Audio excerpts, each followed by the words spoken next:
আসসালামু আলাইকুম আরহামতুল্লাহি ওবারাকাতুহু।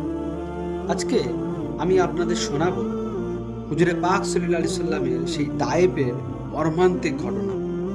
হুজুরে পাক সাল্লাল্লাহু আলাইহি সাল্লাম আর তার সাহাবারা যখন ইসলাম প্রচারের নিমিত্ত সেই সময় যে সমস্ত দুঃখ কষ্ট ও নির্যাতন তারা ভোগ করেছিলেন, আজকে আমাদের পক্ষে সেটা কল্পনা করাও অসম্ভব। নবুয়ত প্রাপ্তির পর দীর্ঘ 9 বৎসর যাবৎ নবী করিম সাল্লাল্লাহু আলাইহি সাল্লাম পবিত্র ভূমি মক্কা নগরীতে দ্বীন প্রচার করিতে থাকেন এবং জাতির হেদায়েতের জন্য সর্বাত্মক চেষ্টা করতে থাকেন। এই সময় স্বল্প সংখ্যক লোক যাহারা ইসলাম গ্রহণ করিয়াও হুজুরে পাক সাল্লাল্লাহু আলাইহি সাল্লামের প্রতি সাহায্য ও সহযোগিতা করিয়াছিলেন, তাহারা ব্যতীত অধিকাংশ কাফেরই হুজুর সাল্লাল্লাহু আলাইহি সাল্লাম ও তার সাহাবায়ে কেরামের প্রতি অকথ্য অত্যাচার করেছিল। তাহারা ঠাট্টা বিদ্রুপ করিত এবং নির্যাতনমূলক যাহা ইচ্ছা তাহাই করিত। অমুসলিম হওয়া সত্ত্বেও যাহারা হুজুরে পাক সাল্লাল্লাহু আলাইহি সাল্লামের প্রতি সহানুভূতিশীল ছিলেন, হুজুরে পাক সাল্লাল্লাহু আলাইহি সাল্লামের চাচা আবু তালেব তাহাদের মধ্যে অন্যতম ছিলেন। যখন তাহার ইন্তেকাল হইয়া গেল, তখন কাফেরগণ প্রকাশ্যে ইসলাম গ্রহণে বাধা দিতে লাগিল আর মুসলমানদের প্রতি অমানসিক নির্যাতন করিতে আরম্ভ করিল। এমত অবস্থায় নবী করিম সাল্লাল্লাহু আলাইহি সাল্লাম এই উদ্দেশ্যে তায়েফ গমন করিলেন যে হয়তো সেখানকার বিখ্যাত সাকিব গোত্রের লোকেরা ইসলাম গ্রহণ করিবে, যদ্বারা মুসলমানগণ কাফেরদের অত্যাচার হইতে নাজাত পাইবে এবং ইসলাম প্রচারের ভিত্তিও মজবুত হইয়া যাইবে। তায়েফ পৌঁছাইয়া হুজুরে পাক সাল্লাল্লাহু আলাইহি সাল্লাম 3 জন প্রভাবশালী লোকের সহিত সাক্ষাৎ করিলেন এবং তাহাদিগকে দ্বীনের দাওয়াত দিলেন ও আল্লাহর নবী অর্থাৎ হুজুরে পাক সাল্লাল্লাহু আলাইহি সাল্লামের সাহায্য করিতে আহ্বান করিলেন। কিন্তু তাহারা দ্বীন ইসলাম কবুল করা তো দূরের কথা, আরব জাতির বৈশিষ্ট্য মেহমানদারি ও আতিথেয়তার প্রতিও ভ্রুক্ষেপ না করিয়া অত্যন্ত অভদ্র এবং রুক্ষ ব্যবহার করিল। তথায় হুজুরে পাক সাল্লাল্লাহু আলাইহি সাল্লাম কিছু সময় অবস্থান করিবেন, ইহাও তাদের সহ্য হইল না। তন্মধ্যে এক ব্যক্তি বলিল, ওহো, তোমাকে নাকি আল্লাহর নবী করে পাঠাইলেন? দ্বিতীয় ব্যক্তি বললেন, নবী করে পাঠাইবার জন্য আল্লাহ বুঝি তোমাকে ব্যতীত আর কোনো লোককে দেখতে পাইলেন না? তৃতীয় ব্যক্তি বললেন, আমি তোমার সহিত কথা বলিতে চাই না। যেহেতু তোমার দাবি অনুসারে তুমি যদি সত্যি নবী হও, তবে তোমার কথা অস্বীকার করলে বড় বিপদ আছে। আর যদি তুমি মিথ্যাবাদী হও, তবে এহেন মিথ্যাবাদীর সহিত আমি কথা বলিতে চাই না।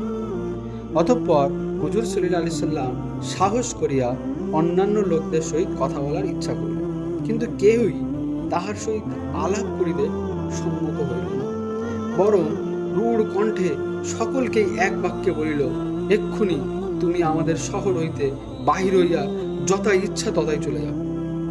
হুজুরে পাক সাল্লাল্লাহু আলাইহি সাল্লাম যখন সম্পূর্ণরূপে নিরাশ হইয়া ফিরিয়া যাইতেছিলেন, তখন তাহারা শহরের দুষ্ট ছেলেদিগকে তাহার পিছনে লাগাইয়া দিল।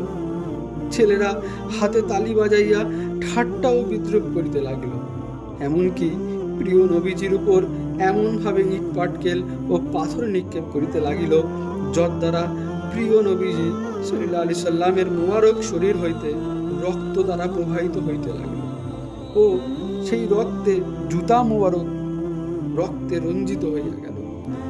এই রূপ ক্ষত বিক্ষত দেহ নিয়া হুজুরে পাক সাল্লাল্লাহু আলাইহি সাল্লাম ফিরিয়া আসিলেন এবং দুষ্টুমতি ছোকরাদের অত্যাচার হইতে যখন কিছুটা নিষ্কৃতি পাইলেন, তখন এক জায়গায় ক্লান্ত ও পরিশ্রান্ত হইয়া বসিয়া পড়িলেন এবং বড়ই কাতর স্বরে পরওয়ারদিগার আলমের শাহী দরবারে এই বলিয়া প্রার্থনা করিলেন, ইহার অর্থ, হে পরওয়ারদিগার, আমি আমার দুর্বলতা এবং অসহায় অবস্থার জন্য একমাত্র তোমার দরবারে এই অভিযোগ করিতেছি। হে রহমান রহিম, তুমি একমাত্র দুর্বলদের পরওয়ারদিগার। তুমি আমাকে কাহার সুপর্দ করিতেছ? তুমি আমাকে শক্তিশালী শত্রুর হাতে অথবা বদমেজাজ আর চক্ষুওয়ালা অজানা ব্যক্তির হাতে সুপর্দ করিতেছ? হ্যাঁ মাওলা, যদি তুমি আমার উপর অসন্তুষ্ট না থাকো, তবে আমি আর কাহারও পরোয়া করি না, বরং তোমার হেফাজতেই আমার জন্য যথেষ্ট। আমি তোমার চেহারার সেই নূরের ওসিলা, যদ্বারা সারা বিশ্ব বিপনের অন্ধকার বিদরিত হইয়া গেল এবং যদ্বারা ইহকাল ও পরকালের যাবতীয় কার্য সম্পাদন হইয়া থাকে, আশ্রয় দিয়েছি, যেন তুমি আমার উপর রাগান্বিত না হও। এলাহি তোমার অসন্তুষ্টিকে সন্তুষ্টি দ্বারা পরিবর্তন করায় আমার একমাত্র সাধনা ও কামনা, তুমিই একমাত্র শক্তিশালী। সেই সময় হযরত জিবরাইল আলাইহিস সালাম হাজির হয়ে আরজ করিলেন, আল্লাহ পাক তায়েববাসীদের ধৃষ্টতামূলক যাবতীয় আচরণ ও দুর্ব্যবহার লক্ষ্য করিয়াছেন এবং পাহাড় সমূহের খেদমত যাহার উপর ন্যস্ত এমন এক ফেরেশতা আমার নিকট পাঠাইয়াছে। আপনি তাহাকে যাহা ইচ্ছা তাহাই আদেশ করতে পারেন। অতঃপর একজন ফেরেশতা হুজুর সাল্লাল্লাহু আলাইহি সাল্লামকে সালাম করিয়া আরজ করিলেন, আমাকে যাহা ইচ্ছা তাহাই আদেশ করিতে পারেন। যদি আপনার নির্দেশ পাই তবে এই তায়েফের উভয় পার্শ্বের পাহাড়কে এমনভাবে মিলাইয়া দেব যেন সকলেই তাহার মধ্যস্থলে নিষ্পেষিত হইয়া যায়, অথবা আপনার ইচ্ছানুসারে অন্য শাস্তিরও ব্যবস্থা করিতে পারি। কিন্তু দয়ার সাগর রহমতুল্লাহ আলাইহিন সাল্লাল্লাহু আলাইহি সাল্লাম উত্তর করিলেন, আমি আল্লাহর দরবারে এই আশায় পোষণ করি যে যদি ইহারা পবিত্র ইসলাম গ্রহণ নাও করে তবুও তাদের বংশধরদের মধ্যে এমন লোক পয়দা হইবে যাহারা পবিত্র ইসলামের ছায়াতলে আশ্রয় গ্রহণ করিবে, একমাত্র আল্লাহ পাকের ইবাদত বন্দেগী করিবে। ইহাই হইল সেই হুজুরে পাক সাল্লাল্লাহু আলাইহি সাল্লামের পবিত্র আখলাক।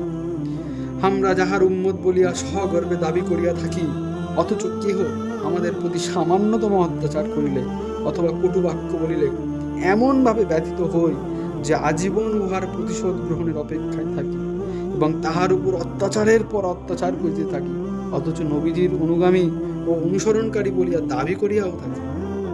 পক্ষান্তরে প্রিয় নবী সাল্লাল্লাহু আলাইহি সাল্লামের অকথ্য নির্যাতন সহ্য করিয়াও কোনো প্রকার বদদোয়া দিলেন না, প্রতিশোধ নিলেন না। এই ছিল আমার নবী হুজুরে পাক সাল্লাল্লাহু আলাইহি সাল্লাম।